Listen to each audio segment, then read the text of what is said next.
Welcome to NASCAR America Debrief here on the NBC Motorsports YouTube channel. Nate Ryan here with AJ Allmendinger, Kyle Petty, doing a little bit of an extended version of what you just saw in NASCAR America Motor Mouths. We've still got more of your calls. Kyle's still amped up. So yes, I am. Kyle's got more snark to put out there, and we're going to get things started with, on the phone, we have Sherman. Sherman, welcome to NASCAR America Debrief. What you got?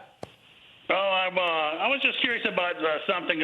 Kevin Harvick was very dominating last year, won quite a number of races, and all of a sudden he hasn't been doing anything this year because I think it has something to do with the new post-race inspection rules, where that you just lose a trophy and everything, where last year if you failed the post-race, you got a hand slap or you got points to... Yeah.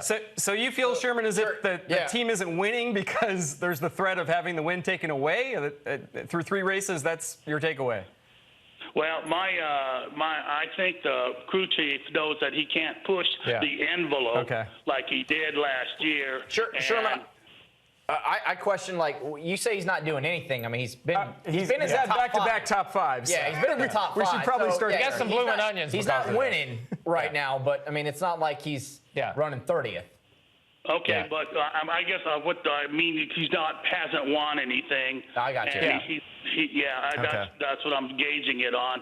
Right. And I just wonder that his crew chief can't push the envelope anymore, and that's why they haven't done anything. What's your opinion on that? All right, I appreciate the phone call, Sherman. Okay, so we'll set this up. Last year, Harvick won twice at Las Vegas and Texas. Under this year's rules, both of those wins have been stripped because the team was penalized afterwards. So Sherman is asking, is Rodney Childers, the crew chief, maybe backing off a little bit? No, I think it's just a different package. So, and the field is just a lot tighter.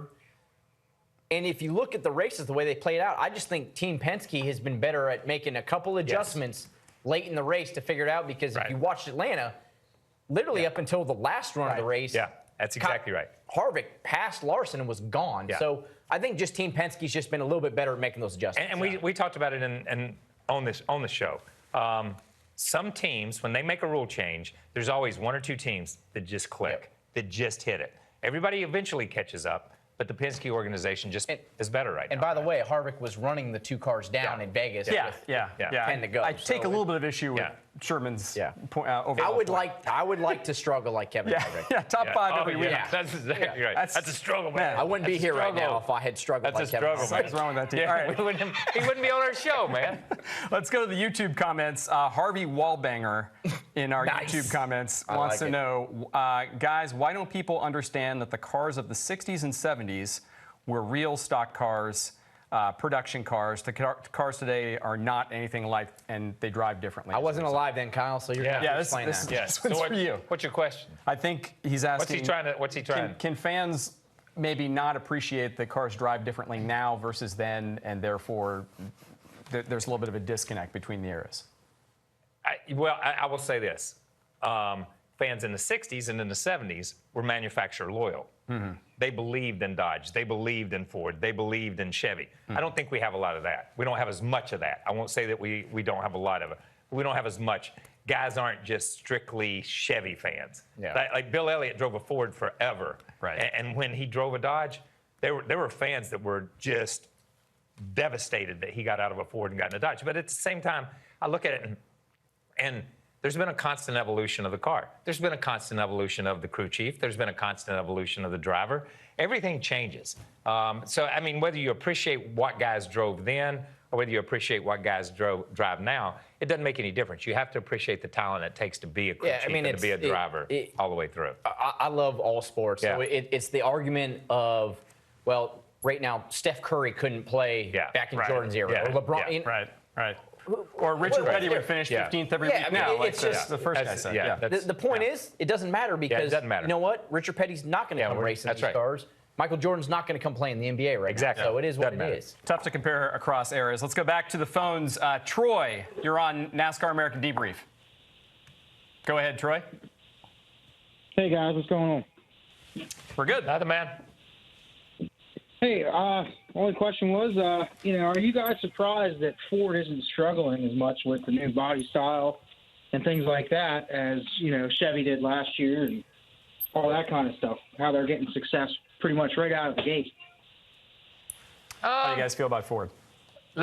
I will say this. I was more surprised last year that they didn't struggle because I really believed when they dropped the green flag last year at Daytona that Fords were going to have a terrible year. Yeah, Brad was already complaining before the season started. But almost a lot of people believe that because they had such a bad year before. It's like, how can we be better if we're running the same stuff? And the Fords just were incredible last year, all the way across the board. I will say, with this package, and it was kind of introduced so late, that the fact was it's not like the other two manufacturers had so much time working on one package. It was like everybody had whatever it was, Nate, July, August, when it was kind of knowing that this is the direction we're going. So everybody kind of had to start on this package. So Ford's just done a great job with it. Well, you brought up an interesting point during the NASCAR America show where you said Ford has kind of put the lie to Chevy's excuses for last year where the Camaro struggled so much. I mean, is that just, to me, it looks kind of circumstantial. Like Ford comes in this year with new rules, and so it's more of a jump ball for everybody. It is.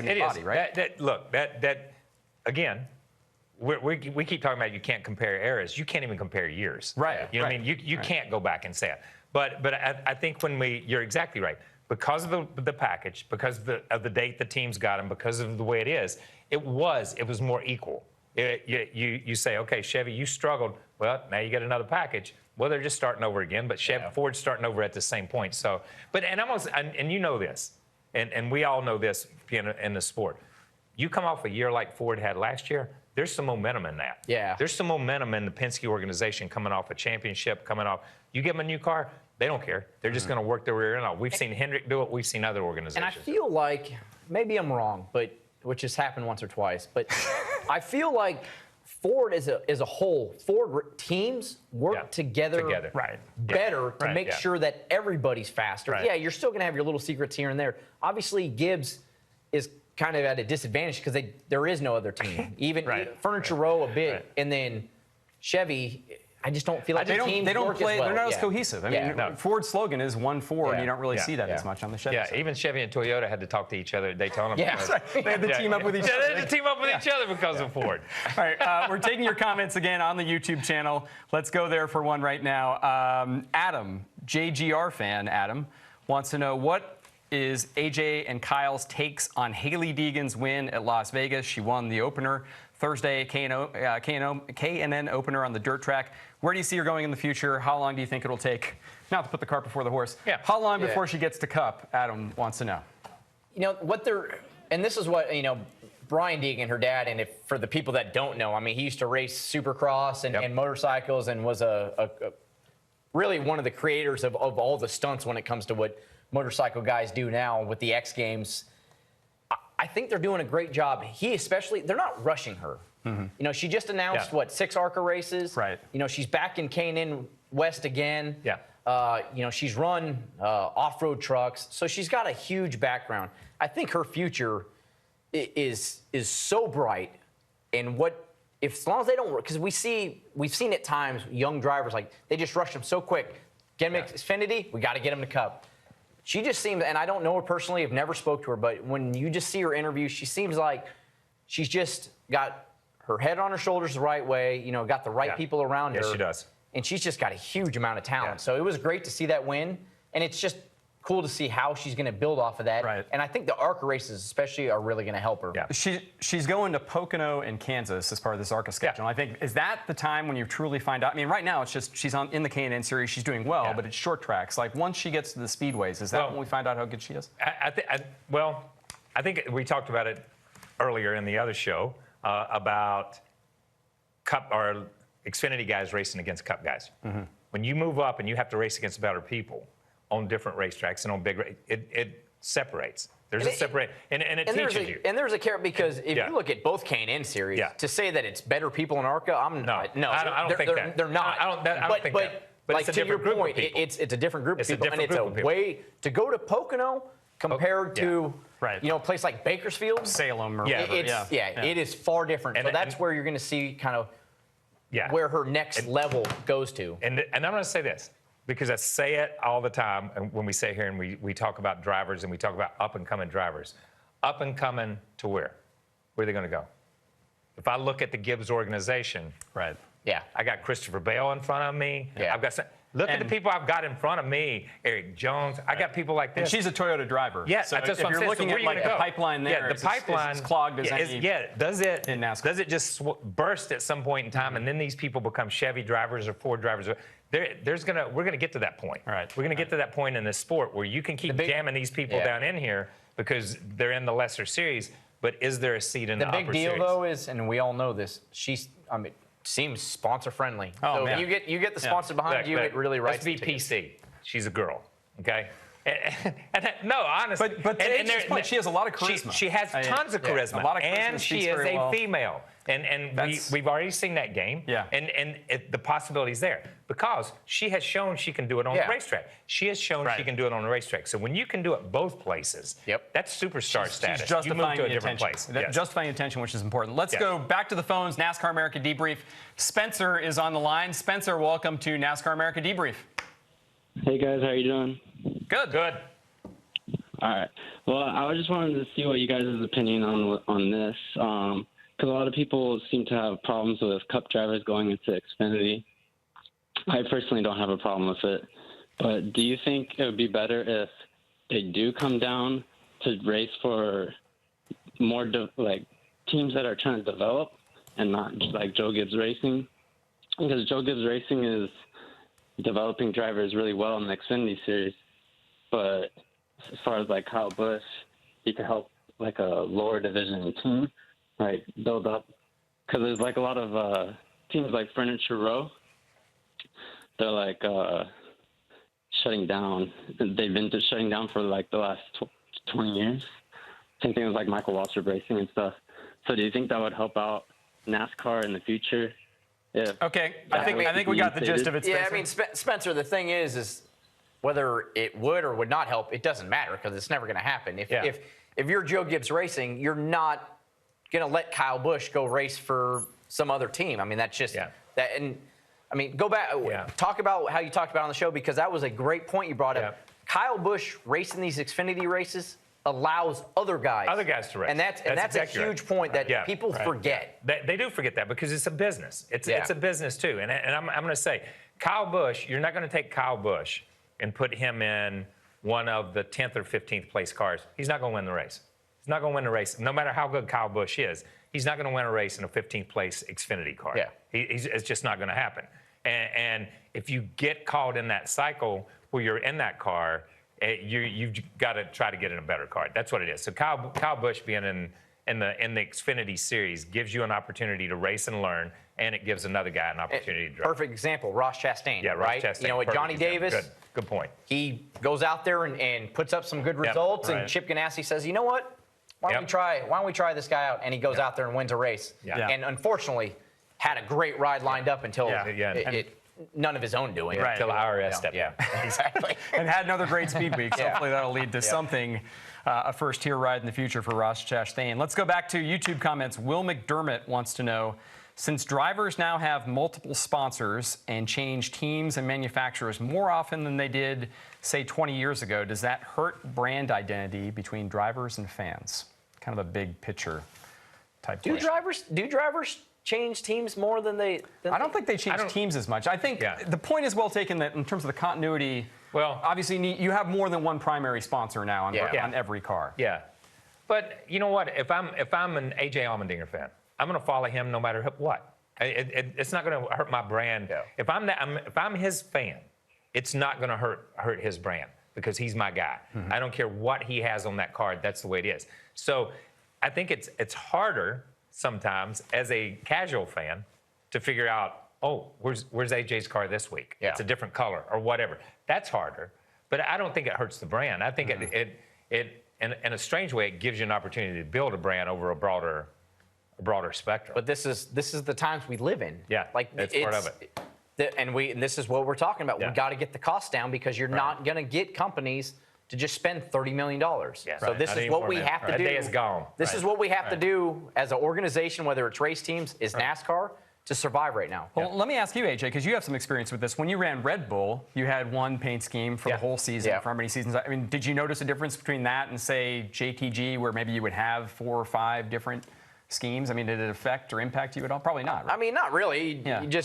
You knew you only had to say one thing after on Yeah, TV. that's the It deal. made it a lot Only easier, one company to you know? remember. Yeah. And Red Bull may be the last company to come in and just take But yeah, sponsor a car you like know that. what? I mean, and their whole doing was reason they came in was they were trying to start a cola company. Yeah. Right. That's why they came in. That was their whole thing with NASCAR was they were going to use that to start working cola into what Red Bull would be, and Yeah. it just never happened, and Right. that's pretty much why they left. All right. Let's go back to the phones on NASCAR America Debrief. Jack, you were on the line. What you got for us, Jack? When NASCAR throws the green-white checker for stage end, then they throw the caution. Yep. When they throw the next green flag, it's 7 or 8 laps later. Right. Yep. You don't get a 30 lap, and an 80 lap. The next segment's only 23 laps.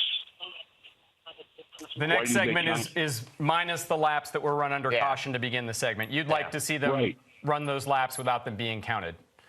Well, Correct. yeah, right. Right. When they Okay. throw the green Right. flag Yeah. on the next, after they pit, whatever they Yep. do in the pits, I don't Gotcha, care. Jack. Yeah, What do you I'm- guys think? I'm gonna Not say- counting caution laps during stages. Yeah, the last thing we need to do is make these races longer. I'm sorry. Like, I mean, if we're going to be honest Right. here, the last thing we need to do Right. is say, you know what, those laps don't count.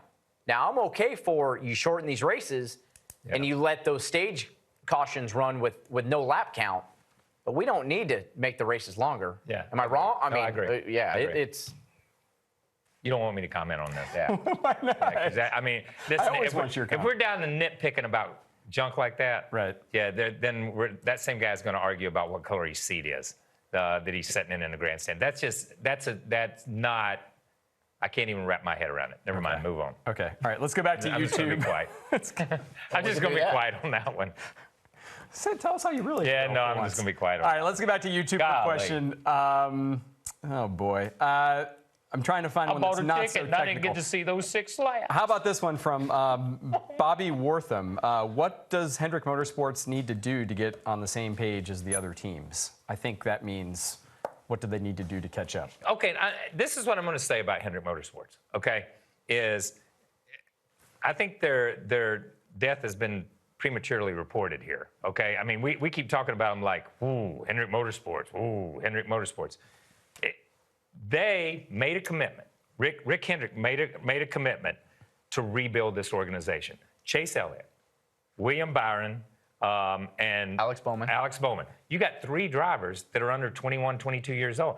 That is a total shift of what his team had been with Jeff Gordon, with Jimmy Johnson, with Dale Jr., with Casey Kane, with those guys. Total shift. So he said, okay, here's what we're going to do. We're going to keep Jimmy Johnson. We're going to back up. But think about where we're going to be in 4 or 5 years. Think about what we can be. So you got to give it time. Let this thing breathe, man. Yeah. When I talk about Hendrick and what they're doing right now, I want to point my finger at Jimmy and say, why is he not running good? Not why are these other guys not getting it done? Why is this guy not doing good? That shows, but he's at another place in his career too. You know what I mean? You got 3 guys at the beginning and 1 guy at the end. That's not the perfect model. You need that guy in the middle somewhere to be able to lead. Yeah, I mean, I find it interesting, and your points are well taken, and we've seen, especially with Chase, Yeah. you know, the future's bright, and William Byron, I mean, he's so new to this. I mean, he's just going Yeah, to you can't even. keep That's getting right. better, and Alex Bowman's just quiet. I mean, he goes out there and Yeah. kind of does the job and doesn't get a lot of publicity for it, but they are struggling with this package. They are. That's for sure. Right.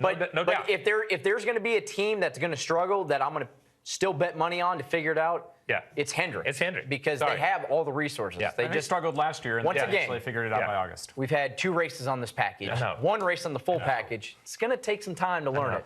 Welcome to the media. And we overanalyze and we know everything. And we know Chevy's won a ton of manufacturers. Yeah, they have a lot of Yeah, so championships. thank you. All right, let's go back to the phone line and talk to Paul. Paul, you're on NASCAR America Debrief.